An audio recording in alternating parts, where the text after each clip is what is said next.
Good afternoon. Thank you for joining us today. My name is Nancy Harrison. I am the Executive Director of the Foundation and College Partnerships here at Lake Tahoe Community College. We are so excited that all of you could join us today for this exciting event.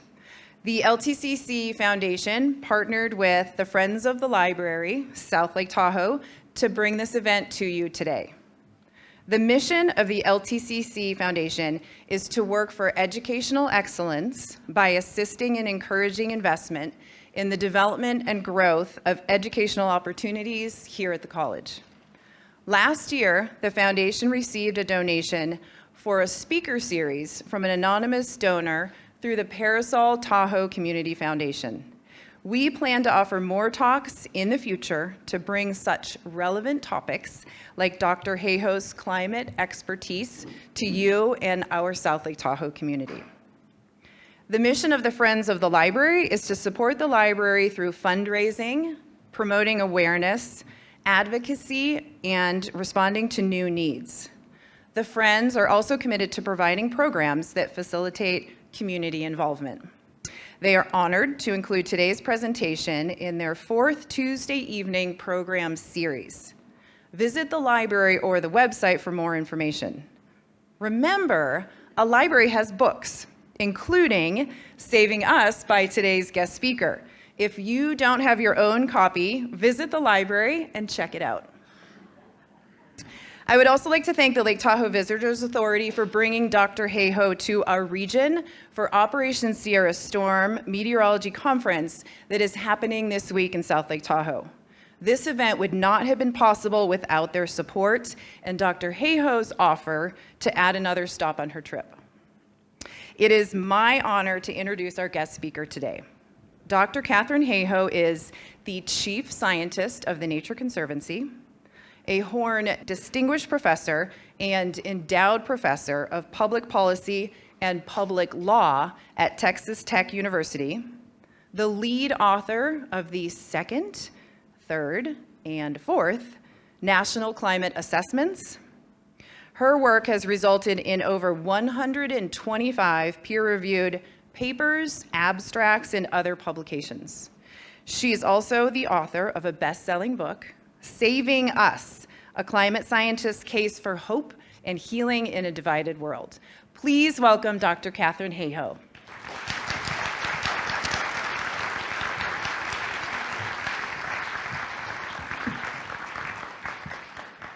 Thank you so much for that kind introduction. So I am a climate scientist, but for the purposes of being here, I think the most important thing that you need to know is I am a lake person.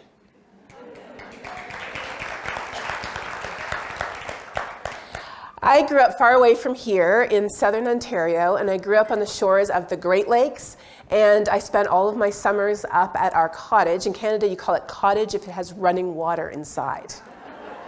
Now, our running water was from the 1900s, so it had like the clawfoot bathtub, but not like the retro one, like the real clawfoot bathtub, with the hot and the cold, the hot being tepid and the cold being straight from the lake.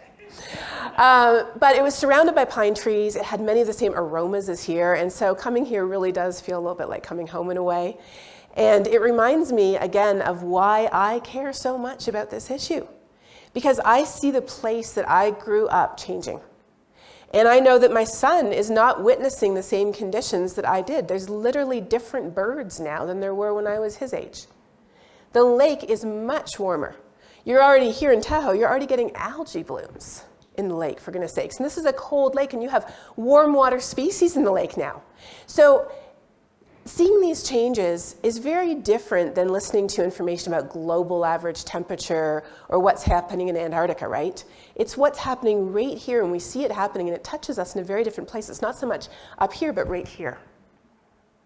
And the good news is that's the perfect place to begin our conversations about climate. All too often, we start our conversations from here. Because when we're worried, as humans, we tend to live in our heads. So when we're worried and we see other people and we think, well, they're not talking about it, so they're not worried, we think, well, we have to make them worried. Don't you know it was the warmest year on record last year? And we expect them to spring up and say, oh, yes, I'll never drive a car again. And they don't. And then we get frustrated and disappointed. We think, what's wrong with them? Don't they understand what's happening to the world? Well, it turns out that they probably do. The majority of people in the US are worried about climate change. But you know how many are actually doing anything about it? 8%. So it's not a case of making more people worried. It's a case, much more in my opinion, of helping all the people who are worried figure out what to do.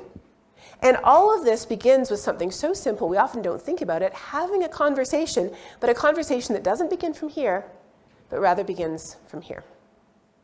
So as I go along, you can ask me questions at any time, thanks to the miracle of the internet. And here's how you're going to do it. You can go ahead and take out your phone. Now, I'm sorry, if you're listening to the recording, you're out of luck.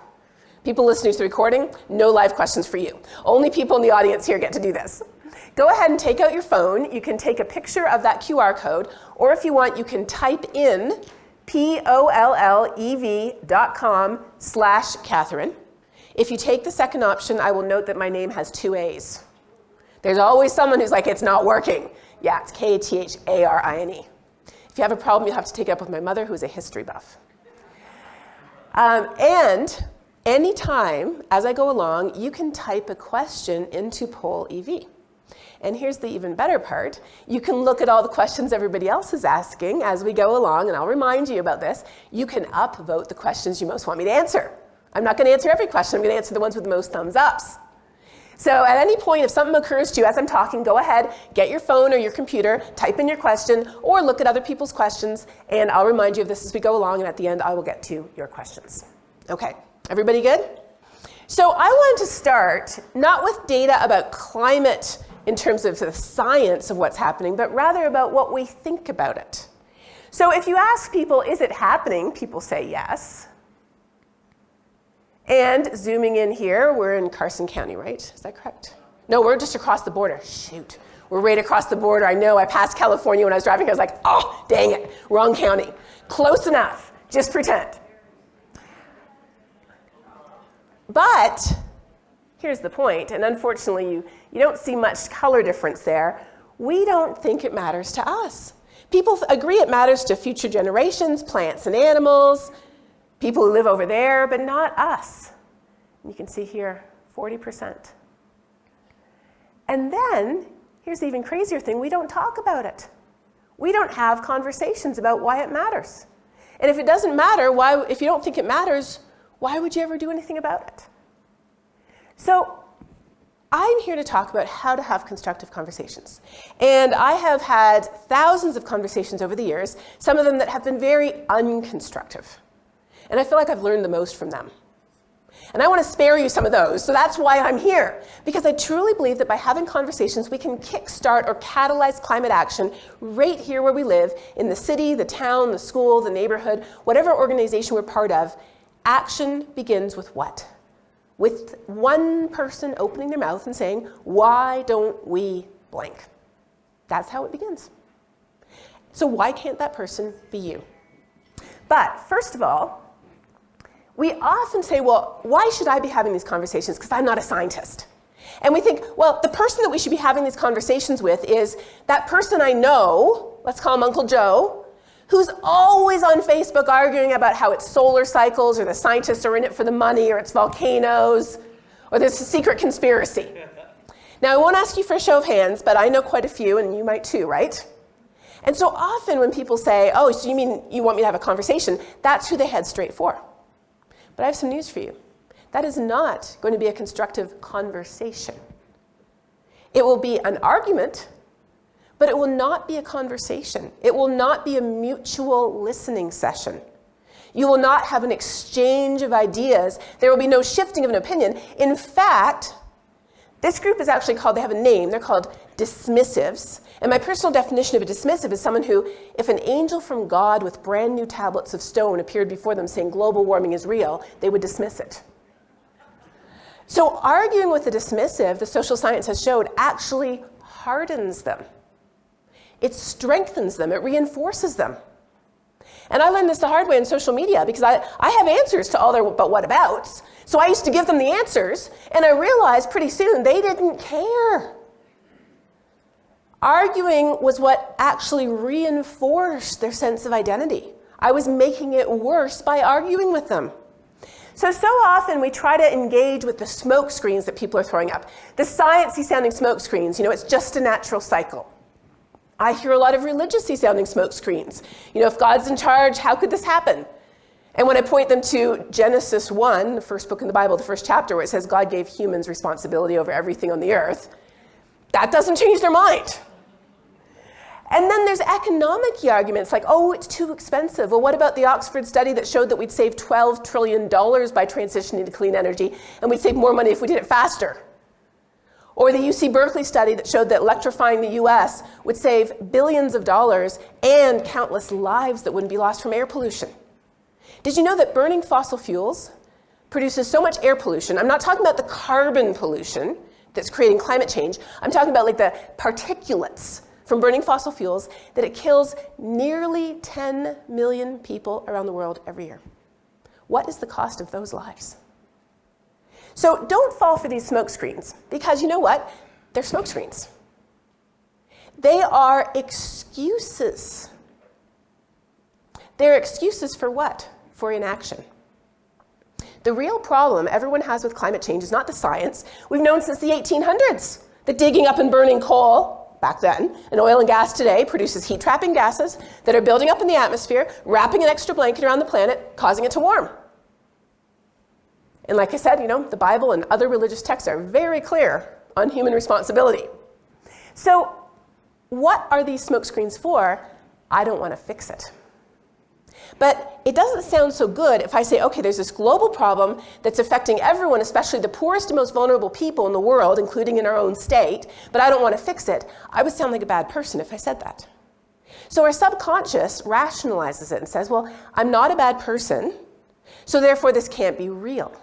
So I will go on the very helpful internet, YouTube is especially good, and I will find reasons to show that it's not real. This is something called motivated reasoning. When you make up your mind ahead of time and then you go to the internet to find proof.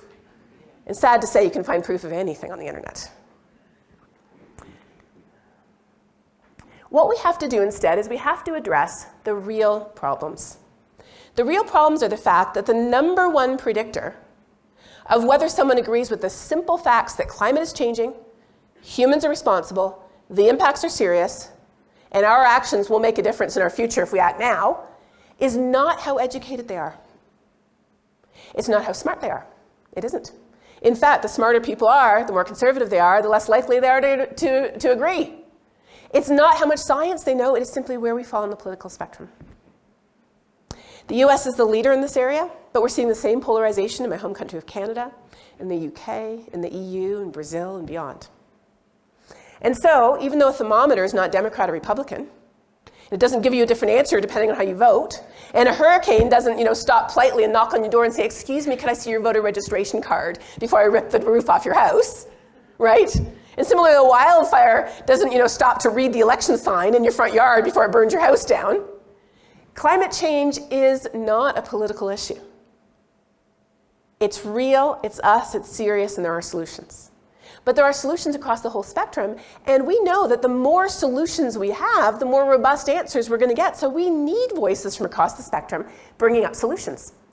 But there's two other problems playing in here. One problem is something that scientists call psychological distance. It's the idea that we're really good as humans at pushing things far away from us. We're really good at saying, I will worry about that tomorrow. Have you ever done that? I have. Or saying, well, that just matters to those people over there, right? Or that doesn't matter to me, I'm not that type of person. That psychological distance, and when it comes to climate change, we have every aspect of it that we can think of. It's going to matter to people in the future, not now. Who live over there, not here. Plants and animals, not humans. How could plants and animals be affected and humans not? But then there's one more, and this is really important. Many of us believe that the cure is worse than the disease. Many of us believe, and some people even say, that the only solution to climate change is less. Get rid of people, get rid of cars, get rid of traveling, get rid of having children, get rid of. And for many people, to be honest, me too, that paints a picture of a world that I don't really want to live in. And so there's a large section of solution aversion that feels completely wrongly that the answers to climate change are worse than what we have today, when in fact it's the exact opposite. Who would not like to live in a world where the air is as pure and clean here as it is here today in every major city? Who would not like to live in a world where you can turn on the tap and clean water comes out that you can feel safe giving to your children? Many people, even in this country, do not have that. What if you knew that instead of wasting 50% of the food we produce, it was all being used and people weren't going hungry anymore? What if people had a safe place to live? What if the geopolitical factions and squabbles over resource scarcity were not happening anymore? That's a better world. And the path to that better world lies through overcoming climate change. Alternatively, if we don't fix climate change, as the US military says, it's a threat multiplier. It's going to take issues like poverty, hunger, disease, inequality, lack of access to resources, and make them worse. Climate change is not typically creating new problems we've never had before. It's taking the old ones and it's amping them up. So the first most dangerous myth we've often bought into is that I have to be a certain type of person. What type of person? Well, you could be a scientist like me, or you could be an environmentalist, or you could be an activist. But if you're not any of those things, and if you certainly don't vote Democrat, then you cannot care about climate change, right? We think there's this whole list of criteria to care about climate change. Well, let me ask you this. Do you know where half the oxygen you breathe comes from? It comes from tiny phytoplankton in the ocean. Do you know where the water you drink comes from? It comes from nature, right? Do you know where the food you eat comes from? The materials we use to make everything we have, it all comes from this planet. Nature doesn't need us. We need it. There's no way that someone can say, I'm just going to float around in outer space without the resources this planet provides. It doesn't matter where you fall on the political spectrum. You need to breathe, you need to eat, you need to drink, you need materials and goods, and it all comes from this earth, and so it just is common sense to make sure the earth can continue to provide for us and all of the other living things on which our life depends. If we disappeared off the face of the earth, nature would be fine. If nature disappeared off the face of the earth, we would not be fine. That would be the end of us. So it's just common sense to take care of your home. The truth is, to care about a changing climate, you only have to be one thing. And that one thing is quite literally a human being living on planet Earth. And I think just about all of us are that.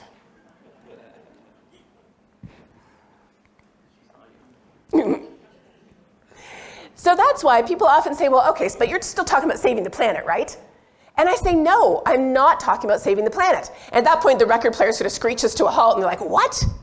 But isn't that what you do? And I say, no, the planet will be orbiting the sun long after we're gone.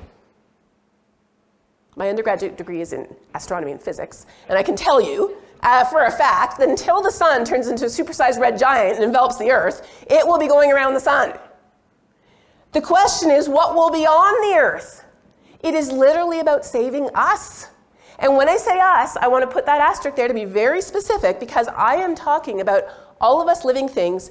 The only difference between us and the rest of the living things on this planet is that I shouldn't say the only difference, but the biggest difference here, the biggest difference is that we know what's happening and we can do something about it. Believe you me, if the dolphins knew what was happening, could do something about it, I think they'd be doing it. So we have a special role to play. We have an extraordinary responsibility for life on this earth. Right now, we are driving what scientists call the sixth great extinction, including ourselves. But we have the ability to turn this around, and I actually do the research that shows the impact our choices have. Our choices will make the difference between a future that's better than the one we have today, it is still possible, or one that is worse. So that's why, when I wrote a book, I didn't call it Saving the Planet. I called it Saving Us. And all of the students have a copy of this book already. I saw a few holding as you came in. And I was speaking earlier up at Incline Village this morning, and I have 4 other copies of the book left from there that Jeff brought down. So if you really want a copy and you're not going to get it from the library, I recommend library number 1. We do have 4 copies that I don't want to take home, so Jeff is going to be right up here afterwards, and he's going to get rid of those 4 copies for me, right? Yeah. Okay, excellent. So the second most dangerous myth we've bought into is the psychological distance issue, that climate change is a distant issue, that it still matters in the future, not now. Well, that's not true. It's happening right now. Last year was the hottest year on record, but what you've experienced right here, you have seen the impacts happening right here. The way I think about it is this. Our society is built on an assumption that we hardly ever think about. The assumption that climate is stable. That the highs and the lows that we've seen in the past, we have dry or wet and dry, hot and cold, we assume the highs and lows we've seen in the past, and we assume the long-term average is a reliable predictor of the future. This is this assumption so fundamental that we've been using it for thousands of years. The Romans built aqueducts. Why? Because they assumed there would be water there to be transported by the aqueducts, right? People didn't build on floodplains because they assumed that it would flood on the floodplain and not above it. Today, almost every aspect of our society is predicated on this assumption that no one ever talks about. Where do you think our building codes come from? Past climate conditions. What about how we grow our food? Where, when, and how? Past conditions. Where the flood zones are, the energy demand we plan for, whether or not our city has a snowplow, our water planning. But here's the thing, planning for the future based on the past is like driving down the road looking in the rearview mirror. I live in Texas. You can actually do that in some places. In fact, while driving down the road looking in the rearview mirror, that was when this occurred to me. Now, you still have to obviously look out for things in front of you, but there are some parts of Texas where the roads are so straight that you can go way down the road, staying in your own lane just by looking at the rearview mirror. And this is a metaphor for climate. Over the course of human civilization, which is quite short, 6,000 to 8,000 years, our Earth's climate, our Earth's average temperature, has been as stable as that of the human body. Your body temperature goes up and down by a few tenths of a degree every day. The Earth's average temperature has gone up and down by a few tenths of a degree over the entire course of human civilization until this century. Now it's gone up by 2 degrees Fahrenheit. So imagine if your body temperature goes up by 2 degrees Fahrenheit, how do you feel? You're taking some Tylenol, right? You're wondering, where you got sick, where you should have been wearing a mask, who gave it to you, calling the doctor to see what it is. Is it RSV? Maybe I should take a COVID test. Just the cold. We feel a 2-degree temperature change in our body, and the same way our Earth is running a fever. So when the road is straight and when climate isn't changing, we can get away with the way we've been doing things for the last few thousand years. But today, we're on a curve that is so steep, we have never seen it before in the course of human civilization. Every aspect of our infrastructure now is built for a planet that no longer exists, including where we have located our ski resorts. I'm a skier, just so you know. So that hits me hard. So here's what's happening. Do we still have cold weather? Yes. Do we still have hot weather? Yes. Do we still have wet and dry weather? Yes. But the long-term average is changing. We care about this because it changes the future conditions that affects what? Every aspect of our lives that we just take for granted. We take for granted we turn on the tap, there's water. We go to the grocery store, there's food. We get in our car to drive down the road, there's a road to drive on, unless you live in Alaska. With the permafrost thawing, it's making those roads into roller coasters and creating huge holes in them. So today, we see climate changing faster than any time in our history. And even worse, we see the extremes changing. The way I think about it often is we have, our weather goes up and down, and it's being stretched in both directions. So, anybody remember the snowpack last year? Yes. Then, anybody familiar with the snowpack at the beginning of this year? Yes. Same thing. So, for example, it's sort of a bit of a dipole effect over in Switzerland and Europe on the other side of the planet. They had no snow through January last year, and then this year they have tons of snow. But we're seeing these extremes getting more frequent, and we care about that because it takes a lot of the risks we face and it makes them worse. Uncertainty, inability to plan, fluctuations in our economic bottom line. So here's an example. This is Nevada here, and California right beside it. we see that there have been a number of billion-dollar weather and climate disasters in California and in Nevada, especially droughts. These are droughts. Wildfires. You see California and Nevada really popping out there. And the way I think about it is climate change is loading the weather dice against us. So have there always been wildfires here? Yes, but they're getting worse for multiple reasons. First of all, because all the forests here were clear-cut, right? And then they regrew much more densely, which is why we have to have prescribed burns like are happening today. I saw 2 of them on the way down here. But also, as the world warms, it's loading our dice against us by taking some of our numbers and replacing them with 6s and even 7s. So you can say, well, we just had 3 500-year flood events in 3 years. How did that happen? Well, it's because the 500-year flood event is no longer the 500-year flood event. It's more like the 3-year flood event, because climate change is loading the dice against us. And like I said, the military talks about climate change in this way as a threat multiplier. It's not creating a new problem we've never had before. It's taking the problems we already have and making them worse. So in the US, missing the in there, sorry, in the US, back in the 1980s, there was $1 billion weather and climate disaster on average every 4 months, 3 a year. Accounting for how the value of the dollar has changed over time, by the 2010s, there was one every 2.8 weeks, and this past year, one every 1.9 weeks. I'll remind you, if you have your phones, you can always put your questions on the phone, and you can turn off your ringer also. And you can see the other questions people have, and you can upvote them. All right. So you see this here, right? You see what's happening right here. Who here was here for the Calder fire? A lot of people. Who here has seen a long-term decline in snowpack with warming? Long-term, with a few years like last year. What about the algae blooms? Has anybody seen the actual algae blooms in the lake? Yeah. And if I come back in a year or two, I'm going to see more hands up. So this is happening here. It's not in the future anymore. It's happening now. It's not over there. It's happening right here where you live. The truth is climate change is already affecting us here and now. That's the truth.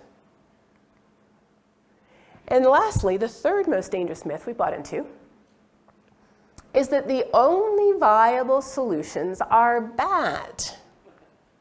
This is a myth a lot of people have bought into, all the way from the dismissives at one end to the cautious in the middle. They're like, well, you know, I heard those EVs won't start when it's cold out. And don't you live in Texas where you had that winter freeze and the governor got on TV and said all the wind turbines froze? They didn't. It was the natural gas lines that froze because they weren't winterized. They got wind turbines in Antarctica, for goodness sakes.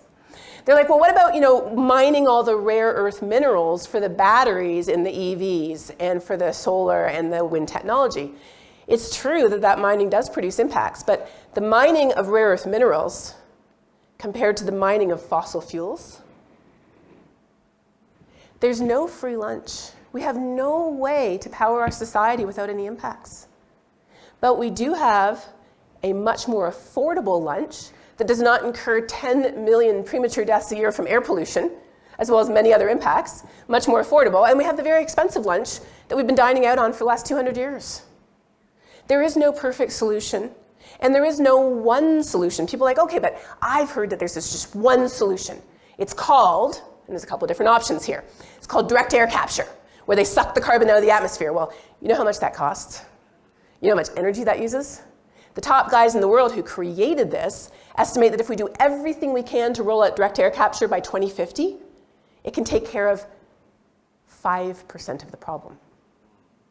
Then people say, well, the answer is clearly nuclear. I mean, we have small modular nuclear reactors now, which are apparently much more affordable than natural gas or coal. Well, that's what they thought, so they started to build one in Utah, and the costs overran the budget so fast, they just pulled the plug last month. Now, is direct air capture, is nuclear still part of the array of climate solutions? Yes, but there's no silver bullet is my point.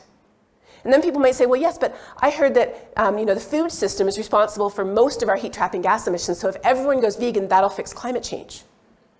We eat way too much meat.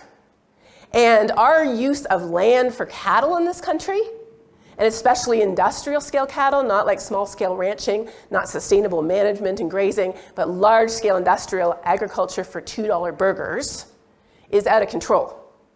And there's no question that eating more plants, having some meat-free days, and eating lower down the food chain is a really good way to reduce our carbon footprint. No question about that. But if you do the calculations, it turns out that animal emissions are 14% of the problem. Not to mention there's a lot of people in the world who depend on protein from the ocean. And that actually doesn't really have a carbon footprint. So there are solutions, and all of these solutions are part of the portfolio. They're part of what we have to do. When people say, do you support X or Y, my answer is always yes. But there's no one solution. And that's another argument I would add to this, a myth that there's one solution. And then I even hear people saying, you might have heard this, well, don't low-income countries need energy? They do. There's 700 million people today who live without electricity. And electricity, not energy, but electricity is most highly correlated with human well-being. Refrigeration, ability to have lights at night, that is life-changing. But today, saying that, poor people who don't have energy, they have to do it the way we did it 100 years ago, is like saying, they don't get a smartphone. They can start with a telegraph now. And then maybe in 20 years, they can go to the party line telephone, and then they can go to one of those telephones, with a shoulder rest and a long extension cord. Grew up with one of those. That's ridiculous. How patronizing is that? You go to any country in the world, and everybody's got a smartphone these days. Today, solar energy is the cheapest form of electricity humans have ever known. And today, we're developing battery storage because I know this is shocking, but the sun doesn't shine at night. I know, people tell me this all the time, and I'm like, really? And then they continue on with, and the wind doesn't blow all the time. And I'm like, no. So storage is a real issue, but I love what we're doing in Texas. We have 5 different types of storage people are working on, including something called gravity storage. It's so basic. We have so much wind in Texas that at night the value of wind goes negative because they can't get rid of it. So this genius figured out how to make these giant concrete blocks and put it out on some space in Texas where we have lots of room. And when the wind energy is super cheap, they buy it and they hoist the blocks up. And then when it's expensive, they let the blocks lower slowly and create electricity and they sell it. So this is not necessarily as high tech as your car. So the truth is that there are positive, beneficial solutions from across the political spectrum. And I actually want to go back to those maps I was showing you before. So do you support funding research into renewable energy? Look how dark red this map is. Just about everybody says yes. What about tax rebates for people who purchase energy-efficient vehicles or solar panels? Yes. What about, should corporations do more? That's pretty convincing, 70%. Do you support taxing fossil fuel companies who made record profits last year, the highest ever, and they used those record profits to double their climate goals? Just kidding. They used those record profits to literally slash their climate goals in half. Do you support taxing those companies? Yeah. Do you think Congress should do more? Getting pretty interesting here, isn't it? So, how do we have these conversations? I have a simple formula for you, and it has 3 steps. Remember, where do we start? Do we start in the head? No. Start in the heart. Start the conversation with something we have in common. And if you don't know what that is, what do you have to do? Well, just start talking about what you care about, right? Wrong. Have you ever been subjected to a monologue by someone who is just telling you all about something that you don't care about at all? Just keep that image in your head and don't be that. The best place to start is over something you share.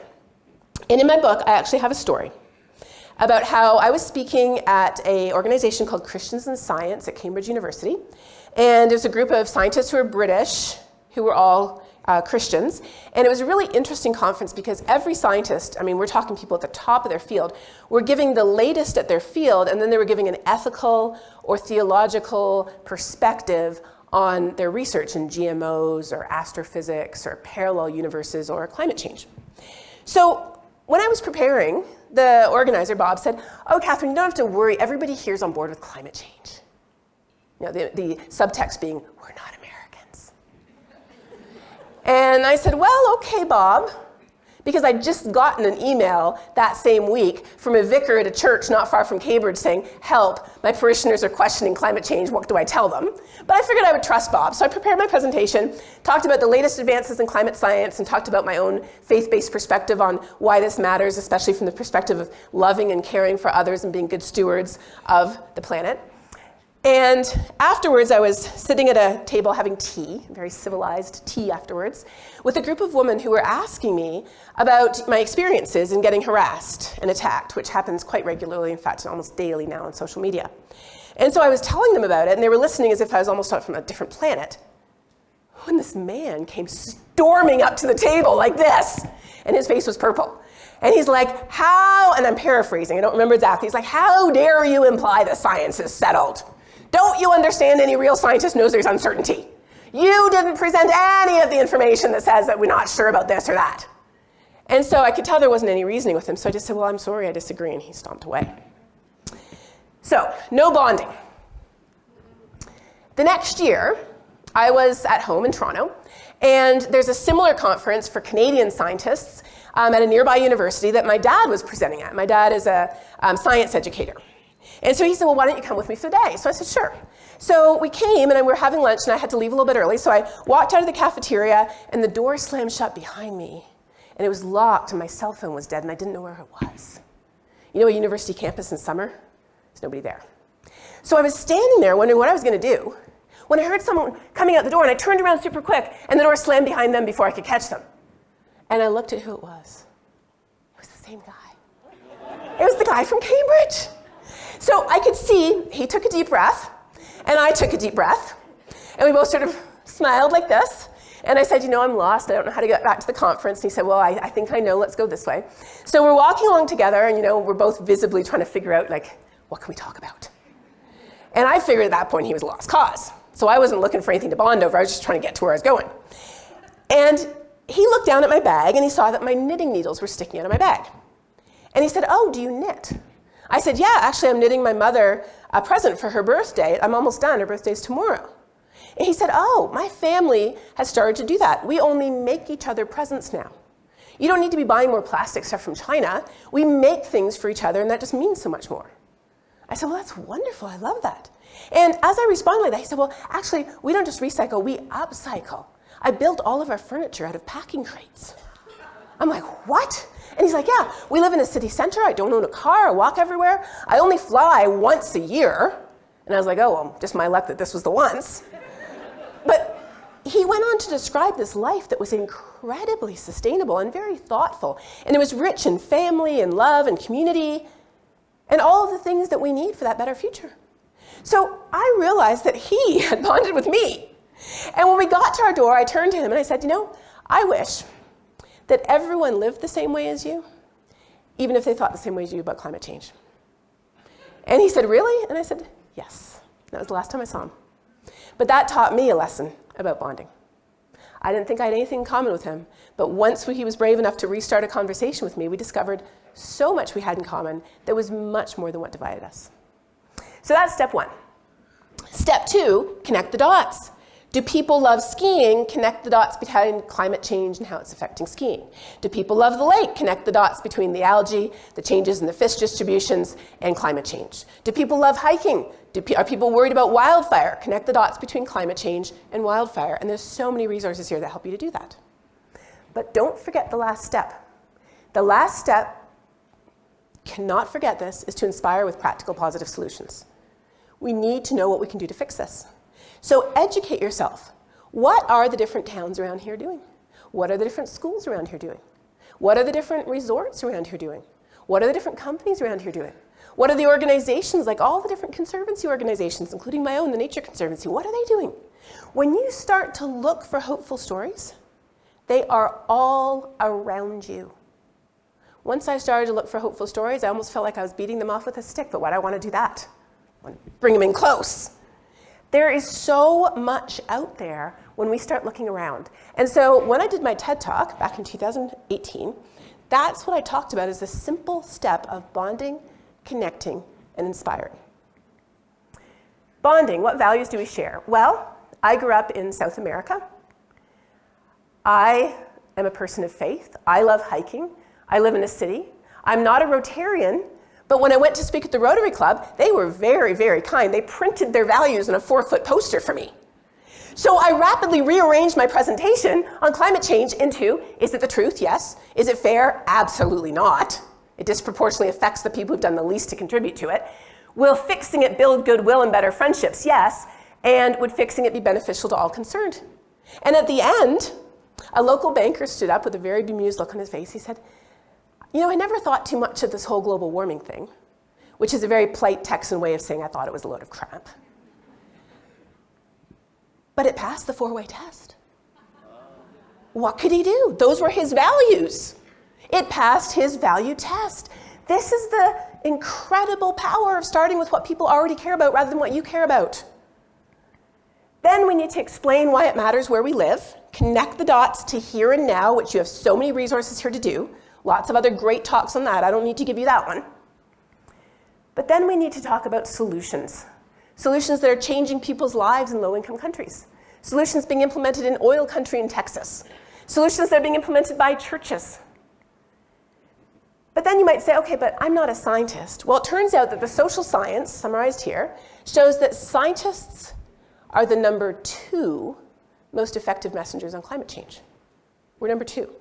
Broadcast meteorologists are number 3, which is why I'm here for OSS. Who's number 1? Number 1 is you. It turns out that social science shows that friends and family, people we know, are the number 1 most effective messengers.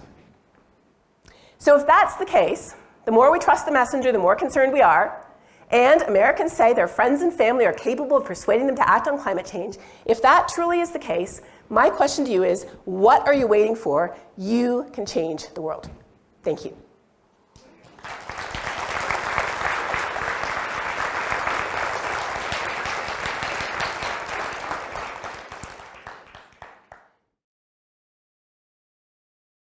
All right, now on the poll EV, I'm going to be looking for your questions.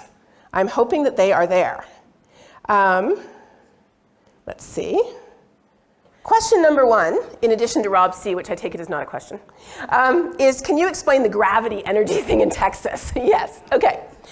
So it takes energy to raise something due to gravity, right?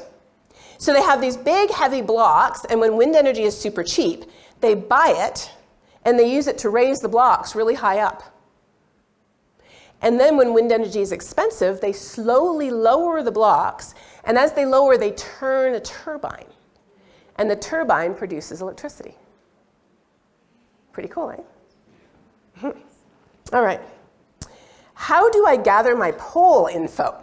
So the polling data I showed comes from the Yale Program on Climate Communication. And this morning they released an update. Just this morning they released brand new data for every county and every congressional district across the US with new questions and all the old ones.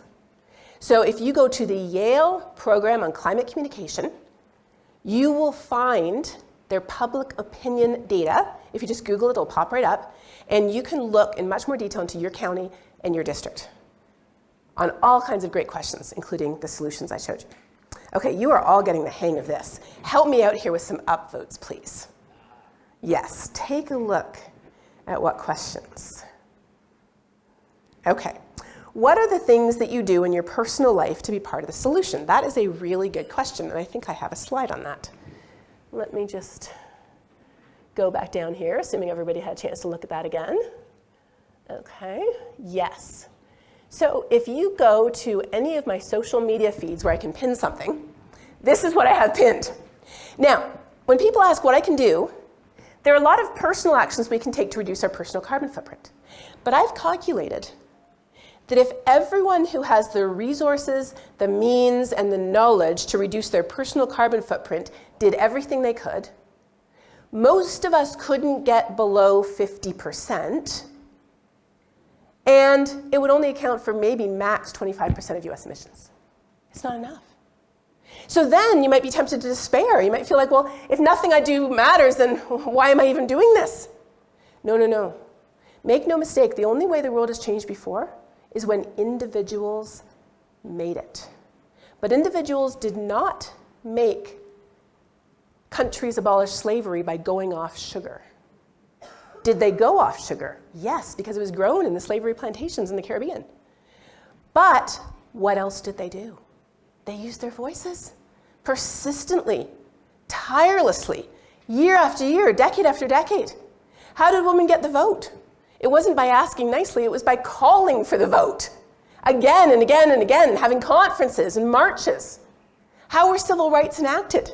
It wasn't just individual voices, it was joining groups to amplify the power of our voice. The world has changed before. When it changed, it was because individuals made it change, but not so much by being an individual. As Bill McKibben says, I love this quote, he says, "The most important thing an individual can do right now is not be such an individual." What does that mean? It means by connecting with others to catalyze change, that's how we can make a difference. So according to the science, this is the top list. Number 1, have conversations. Change that 37% to 99%. Join a climate action group and amplify your voice. And you have a lot of groups here you can join. Consider where you keep your money. I learned an interesting statistic lately. If you have $1,000 invested in a bank that funds fossil fuels, over the course of a year, your $1,000 will produce the same amount of carbon as a flight from New York to Seattle. If you go to Bank Green, you can type in the name of any bank you want, and they will tell you how that bank rates on fossil fuel lending. Spark ideas for change at school and work. How does anything ever change where we work or where we study? When someone says, hey, why don't we do something differently? That's how it changes. And I have a secret for you students. You might think that nobody listens to you. Well, I have some news for you. You are the one who pays the salaries. The university pays the faculty and instructor salaries themselves, so they don't listen to us. You are the ones who pay the salaries of all the people who work at the university, so your voice is powerful. And students are even voting in terms of where they go to school and what major they take. Hold politicians accountable. And here I want to highlight something really interesting. 99.5% of elected officials in the US are not federal. That means they're a lot more accessible. They're a lot more available. They have the power to make decisions a little more quickly. Little being a euphemism. They have the power to enact change. It's amazing, depending on the district, what school board trustees can do on education on climate change. What railroad commissioners can do in Texas in terms of limiting or not limiting methane emissions from oil and gas flaring. What city council people can do in terms of robust climate action plans that inspire the world to change. Do not make the mistake of focusing exclusively on federal elections. They are important, but there is lots to be done below that level. And then lastly, do reduce your personal carbon footprint. Do take personal actions, but make sure that you amplify them and make them contagious. By what? By talking about them. This is the most important thing we can do. So people often ask me, well, how do I find out more? How can I share how climate change is affecting the lake or snow or beaches or beer or coffee or football or soccer or golf? How can I find these things out? That's why I made a newsletter last year. It's a totally free newsletter. You can take a picture and sign up for the email version, or if you want a Substack version, if people like Substack, I have it there too at talkingclimate.ca. So we have a couple more questions here, and I'm going to go with a few top ones because you have really showed up. Thank you. Lots of upvotes. Specific to living in Lake Tahoe, what are common sense things we can do to make an immediate difference? Well, I think that right here, I would actually go back here. Join a group is really important, and there's amazing groups here. You have a wealth of groups who focus on all kinds of things. Nature, invasive species, lake quality, trees, hiking, wildfire prevention, skiing, local sustainability, transit. Really lean into your community. You have an incredible community here that you can do that with. Top 3 actions, here you go, these are actually the top 5. But in terms of reducing your carbon footprint, I would recommend stepping on the carbon scales and measuring your personal carbon footprint because your answer might be different than someone else's. When I did that 15 years ago, my biggest contributor to my carbon footprint was traveling to scientific meetings. So that was when I decided to transition most of the talks I give to virtual talks, and I only travel in person now when I have a critical mass, which is why I'm running around like a headless chicken today, because this, thank you very much, is part of my critical mass to come in person. So it really depends, but again, whatever you do, make it contagious. I talked to a woman recently who, she said, I do everything. She said, I have an EV, I garden, I grow much of my own food, I adopted a plant-based diet, I get renewable electricity. But she said, I didn't realize I wasn't doing the one thing that would amplify all of this. I wasn't talking to anybody about it.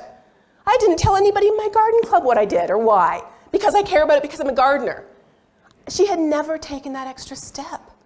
So don't forget, there's one more powerful step, and that step is so simple, we often overlook it. It is the step of having a conversation that starts where?